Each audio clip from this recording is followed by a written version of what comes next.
Obviously, we talked Yeah. a lot about creating, content and things like that. Are there any specific strategies in terms of what you've seen to work, coming up with the topics or finding what sort Yeah. of content to create for the target audience that you might have? Yeah, it's so interesting because, I think for us, like the first thing was just like starting with something. Mm-hmm. And so we started doing interview shows, much like this one. We have a show called Media House where I sit down with other folks that are doing, media operations. They have sort of an own media initiative happening within their business.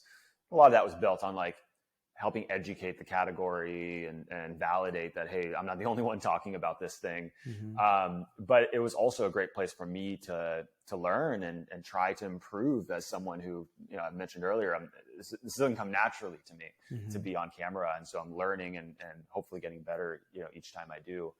But then we're like, okay, well, we don't want to do a bunch of interview shows. They have their role within the content stack.